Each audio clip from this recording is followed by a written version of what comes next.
en Itinerario, el Museo Universitario Arte Contemporáneo regresa con 100 del MUAC, un recorrido por piezas clave de su colección que reflejan la evolución del arte contemporáneo en México. En Azcapotzalco, Maizajo se dedica a la investigación, rescate y venta de maíz criollo y sus derivados. En La Juárez, Somos Voces es un foro, café y librería especializada en temas de género y cultura LGBTI+. Y en Cinema Pop te recomendamos el ciclo de una directora estadounidense que no te puedes perder. Te damos la bienvenida a Itinerario. ¡Comenzamos!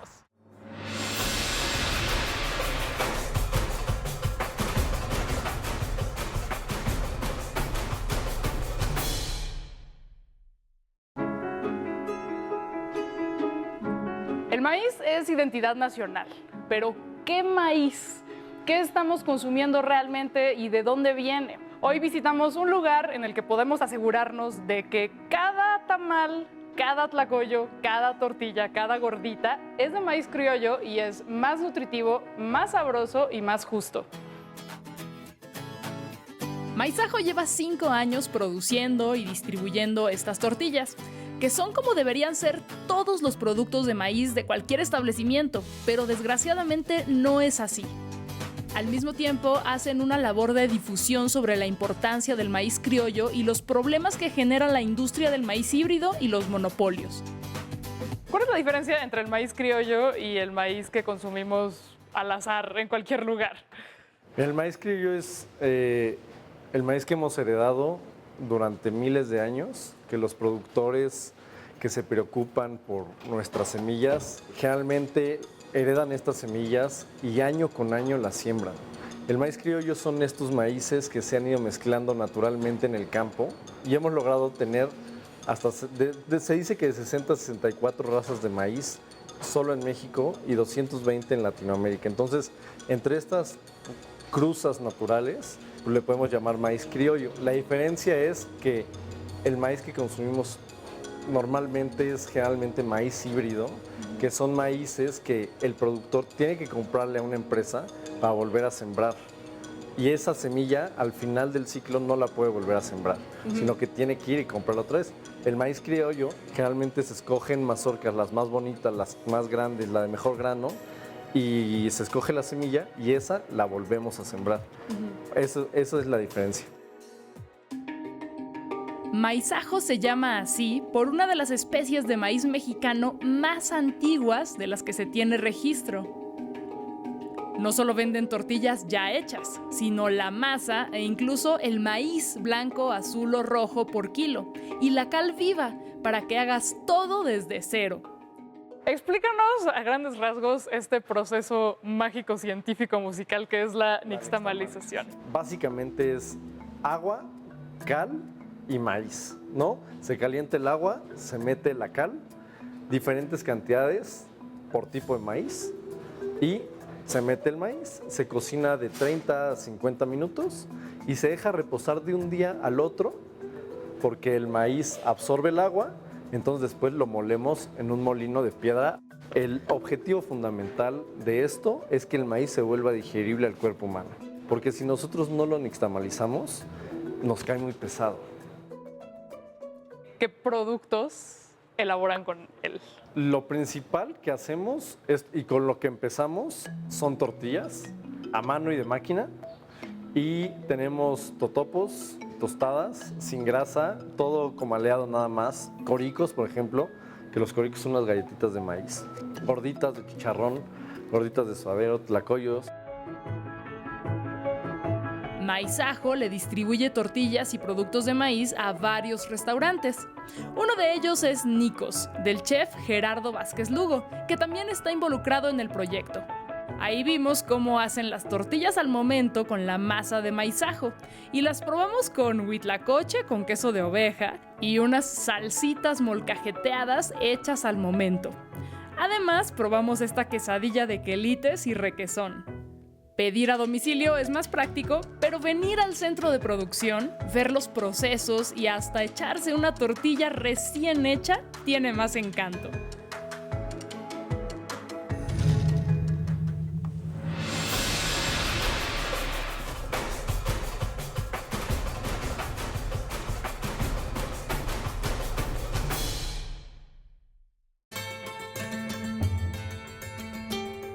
Esta semana en Cinema Pop recomendamos el ciclo Marginal Estadounidense, las películas de Kelly Richard, por Movie Latinoamérica, donde descubrirás el trabajo de una de las voces más singulares del cine estadounidense moderno.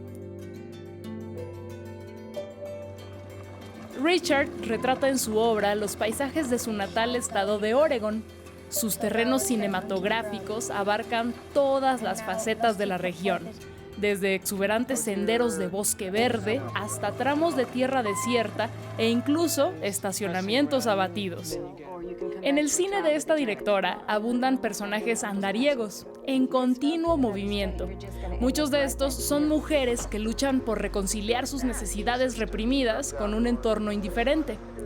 Las películas de Richard eluden al dramatismo y optan por reflexiones tranquilas que alcanzan altos grados de sensibilidad emocional.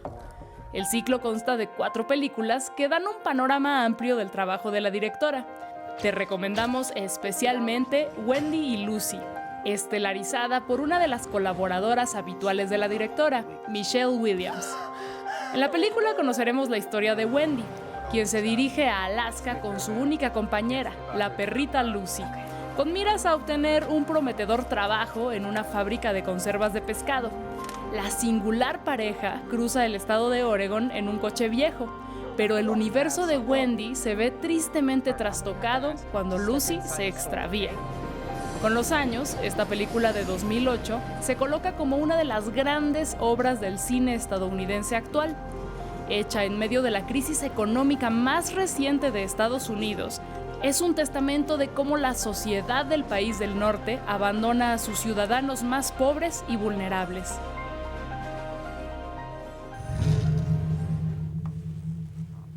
Si alguien utiliza un lenguaje abundante en palabras inusuales o construye oraciones largas repletas de adjetivos poco comprensibles, es común decir que se expresa de modo barroco.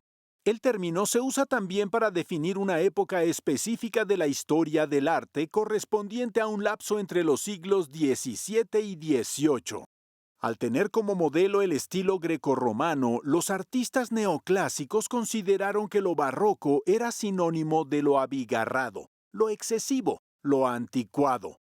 La palabra tiene distintos orígenes. Para unos proviene del florentino barocchio, o engaño en castellano. Otros hablan del griego baros, es decir, pesadez. Sin embargo, la mayoría coincide en ver como raíz la lengua portuguesa, en la que barroco se refería a las perlas marinas que presentaban formas irregulares.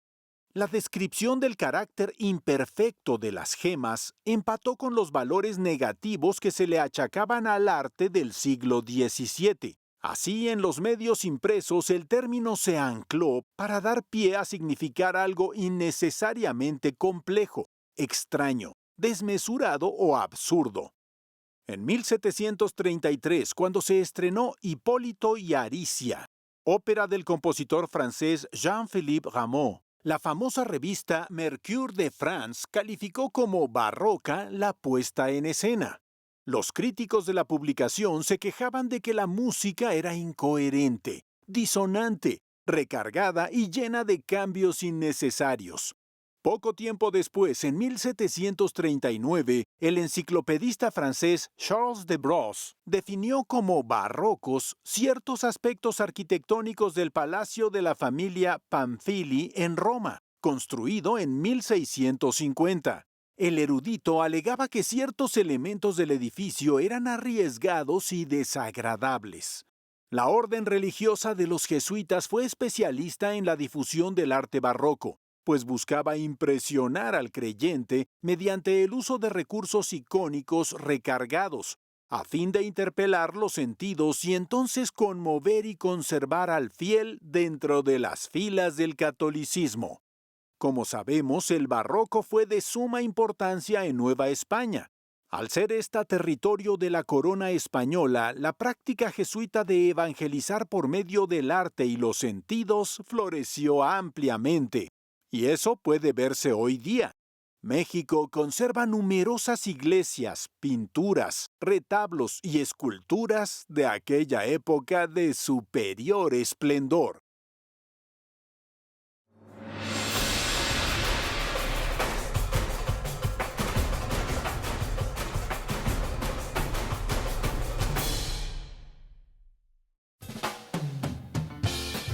A veces se cree que los museos buscan darle orden al arte. Sin embargo, es más acertado entenderlos como una mirada al accidentado y diverso paisaje de la creación artística a lo largo del tiempo, del cual muestran apenas la cima, pero invitan a descubrir su profundidad. De esto se trata Cien del MUAC. Estamos ahorita abarcando 8 salas para presentar el acervo del museo, en donde nos dimos a la tarea de seleccionar cuáles eran las piezas que considerábamos claves para hacer una historia del arte contemporáneo en México.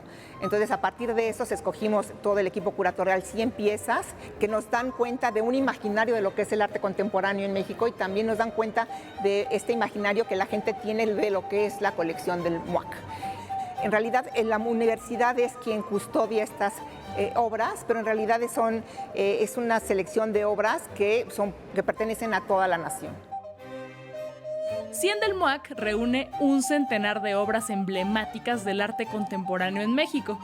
Las piezas no se encuentran en orden cronológico ni temático, sino que cada una representa por sí misma una historia sobre la colección del museo. Cien del MUAC nos muestra el panorama de uno de los acervos públicos de arte contemporáneo más importantes del país. Incluye a artistas que van desde David Alfaro Siqueiros, Manuel Felgueres y Matías Goeritz y Germán Venegas.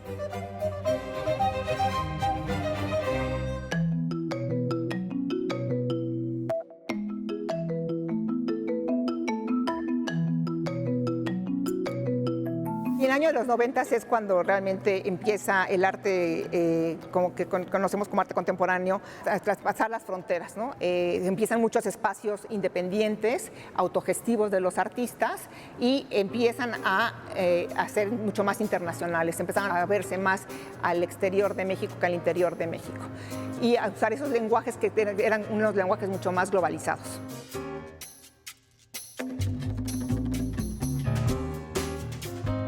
El Museo Universitario Arte Contemporáneo se une a los recintos culturales que vuelven a abrir sus puertas, pero de manera limitada.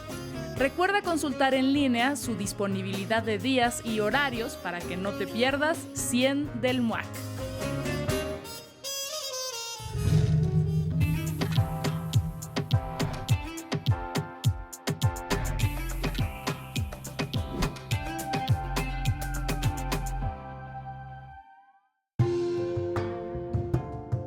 Vietnam es un país del sudeste asiático reconocido por sus inmensas y densas selvas, de las que emergen misteriosas montañas verdes. A lo largo de su litoral se extiende una infinidad de hermosas playas, una forma de paraíso en la tierra. Los vietnamitas son herederos de una cultura milenaria, cuya influencia principal fue China, que dominó el territorio durante cientos de años. Entre 1884 y 1954, Vietnam perteneció al Imperio Colonial Francés, bajo el nombre de Indochina Francesa. Este pasado, de influencia europea, aún es palpable en la arquitectura de las grandes urbes. Los vietnamitas lograron expulsar a los franceses en 1954 y justo un año después, Estados Unidos comenzó una intervención que duró hasta 1975, lo que dio lugar a la tan conocida Guerra de Vietnam. Este conflicto está enmarcado en el contexto histórico de la Guerra Fría, posterior a la Segunda Guerra Mundial. Dentro de una confrontación ideológica entre el comunismo y el capitalismo, la guerra representó el choque militar entre ambos bloques y se extendió por todo el territorio vietnamita, involucrando incluso a países vecinos como Camboya y Laos.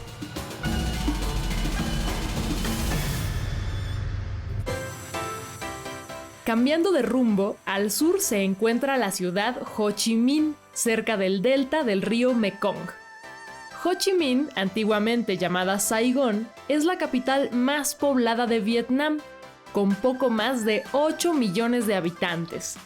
Es el núcleo económico y financiero y juega un papel importante en la cultura y en el desarrollo científico del país. Su nombre es el mismo que del revolucionario y político, primer ministro y presidente de la República Democrática de Vietnam que lideró el camino a la independencia. En Ho Chi Minh se encuentran sitios de interés como el Palacio de la Reunificación, edificio insignia de la ciudad. Fue diseñado por el arquitecto Ngo Viet Tu, que lo creó a modo de residencia de los presidentes de Vietnam del Sur.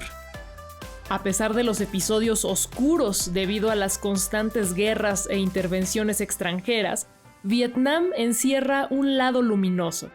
Su pueblo es un ejemplo de valor, patriotismo y resistencia ante la adversidad.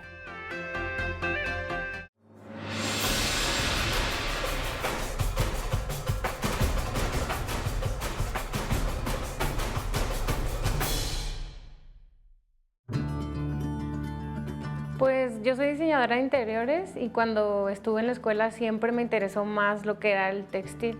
Cuando llegué aquí a la Ciudad de México, que fue hace como 6 años, pues por necesidad y todo, empecé a trabajar más bien en diseño gráfico y como adaptándome un poco como lo que sabía, ¿no? Empecé como rayando en las calles porque quería como algo con lo que me identificara.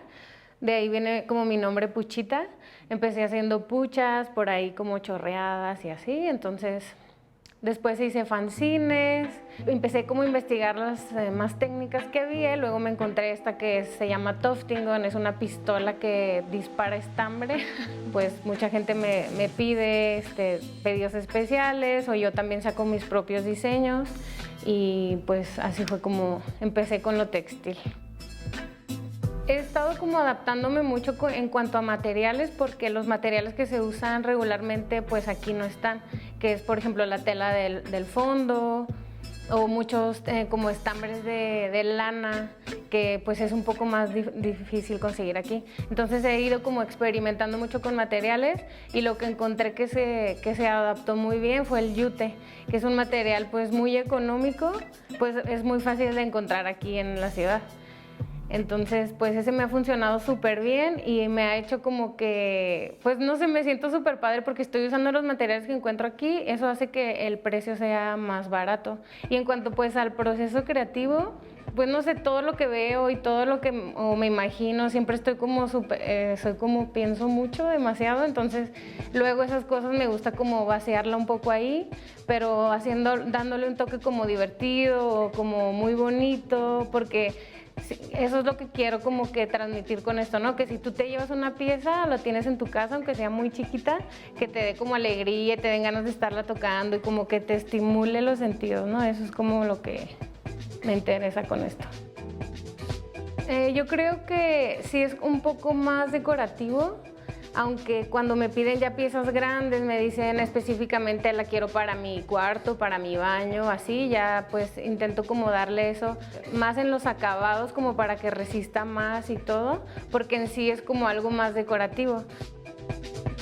Pues no sé, me siento como súper feliz. En algún punto creo que, no sé si todos tal vez sentimos eso de que nos sentimos perdidos de cuál es mi propósito ya que vine o qué voy a hacer aquí, ¿no?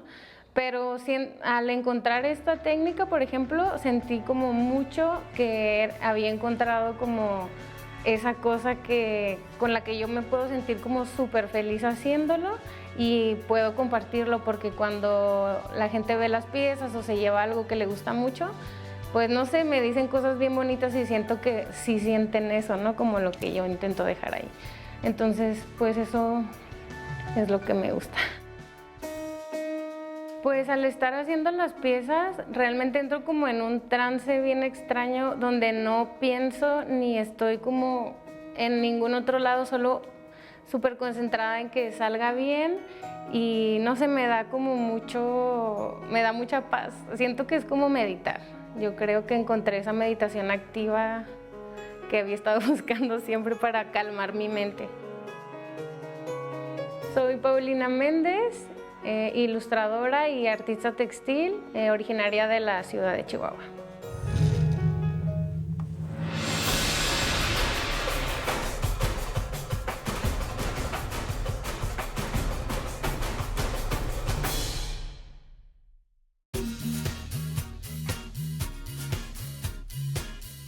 Con una librería especializada en temas de género y diversidad sexual, un foro cultural con eventos dirigidos principalmente a la comunidad LGBT y una cafetería que es a la vez un punto de encuentro y un espacio seguro, Somos Voces es un lugar de resistencia contra la heteronorma en el corazón de la zona rosa.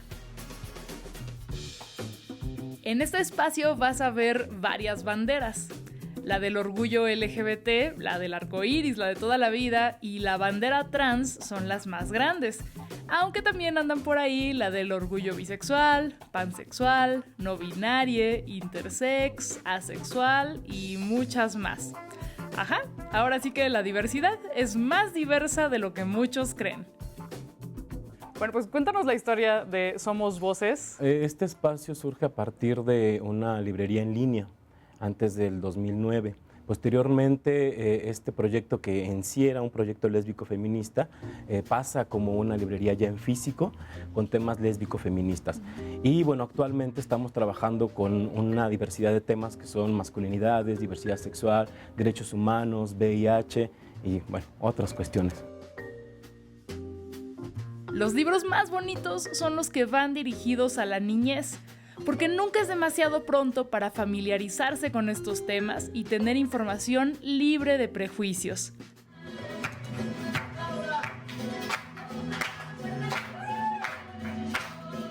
Ahora cuéntanos de la parte del foro.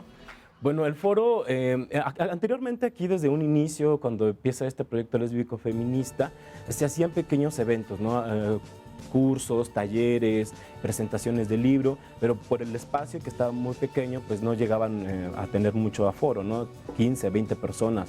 Y actualmente este foro, que se inaugura en 2017 con el Seminario Histórico LGBT, y ahí empezamos a realizar ya exposiciones de arte, cursos, talleres, obras de teatro, música. Es la sede de varios grupos, son aproximadamente 12 grupos que se reúnen vinculados a temas también, ¿no? Sobre bisexualidad, sobre feminismos, hay, por ejemplo, Musas de Metal, el taller de los martes, Opción B, Drag Queen Story Hour, que también tiene su sede aquí. Bueno, son varios los que han estado, los que han pasado por estos lugares.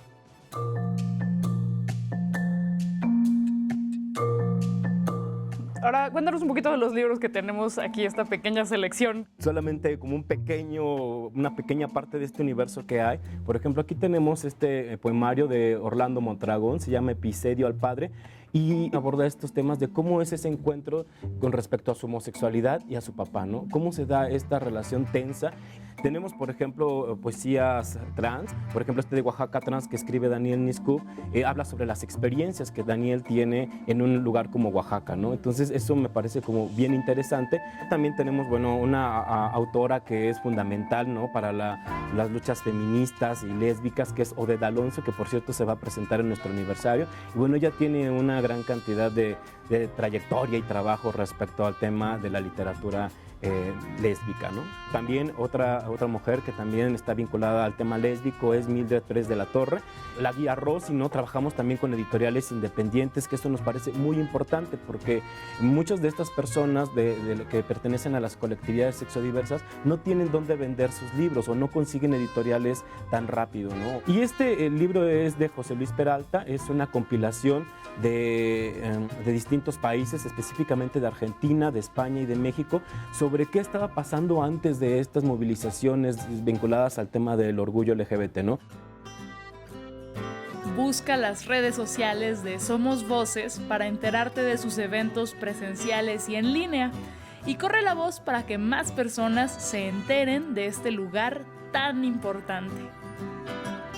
Nos despedimos de este itinerario que estuvo lleno de música, diversidad y comida rica a base de maíz, pero nos vemos la próxima semana con más recomendaciones.